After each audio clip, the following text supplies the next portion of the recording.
Sabe, tem uma pergunta que fica no ar quando a gente pensa em certas figuras da história. Como é que uma pessoa pode ser, ao mesmo tempo, um jardineiro super cuidadoso e um assassino frio e brutal? É exatamente essa questão que está no coração do romance da Djamilia Pereira de Almeida, A Visão das Plantas. É uma obra que já começa com uma contradição que choca.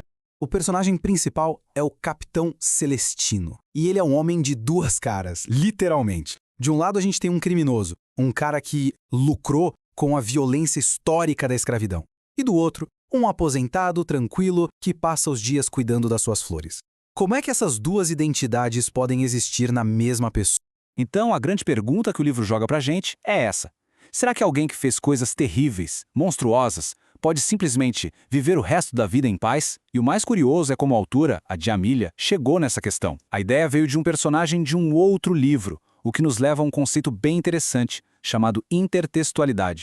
Para a gente conseguir entender o romance a fundo, primeiro a gente precisa ter estômago e encarar o tamanho da crueldade do passado do Celestino. E olha, não estamos falando de erros ou deslizes. As ações do Celestino são de uma maldade que gela a espinha. E o mais arrepiante de tudo, ele mesmo conta essas histórias quase como se estivesse fazendo um inventário, sabe? Uma lista fria da sua própria brutalidade.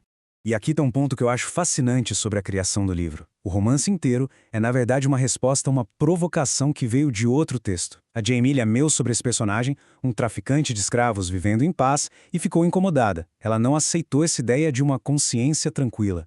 Então ela decidiu usar a ficção para investigar isso de perto. Mas essa investigação da alma do Celestino não acontece só na cabeça dele, não. O lugar onde ele vive, a casa, se torna um personagem fundamental na história. É como se a casa fosse um espelho do que tem dentro dele. A propriedade dele é dividida em duas partes bem claras. Na frente, tem um roseral lindo, impecável, que todo mundo vê e admira. É a fachada. Mas nos fundos a história é outra. Ali fica o que está escondido, a decadência, a podridão. E a autora usa isso de forma brilhante como metáfora. A vinha abandonada e o poço escuro não são só parte da paisagem. Eles são a alma do Celestino exposta. A própria casa é comparada a um dente molar. Por fora, um esmalte branquinho, brilhante, mas por dentro tá tudo necrosado, podre. Essa separação entre a fachada e o que está podre por dentro nos leva direto para o título do livro e talvez para o seu tema mais profundo, a total indiferença da natureza para a moralidade humana. Pensa só, as plantas florescem com o cuidado dele. Para elas, não faz a menor diferença se quem as rega é um assassino. Elas simplesmente vivem. Isso força a gente a pensar que talvez aquela ideia de justiça cósmica de que o universo pune os maus, talvez não seja bem assim. A natureza simplesmente é.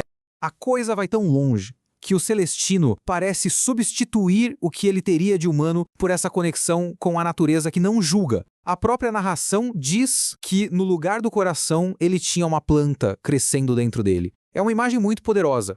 Mas, bem na hora em que a gente começa a pensar que talvez o Celestino consiga escapar do passado, a mente dele, a própria mente dele, se vira contra ele.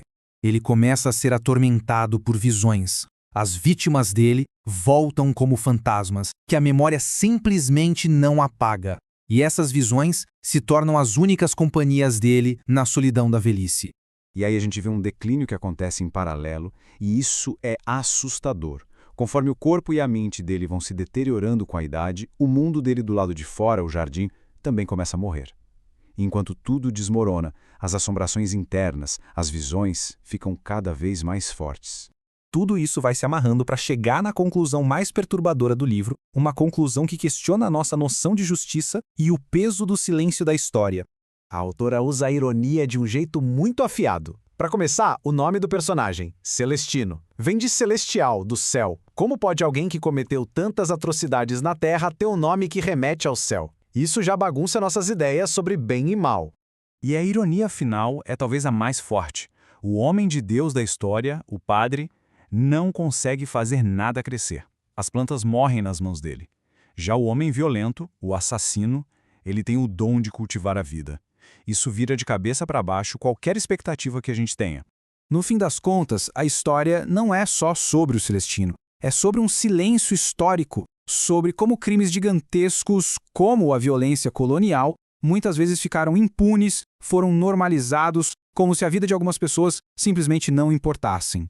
O livro é corajoso porque não entrega respostas fáceis. Ele nos deixa com essa pergunta, uma provocação final. Se a natureza não julga e se a história muitas vezes se cala, então de quem é o trabalho de fazer justiça? Fica aí o pensamento.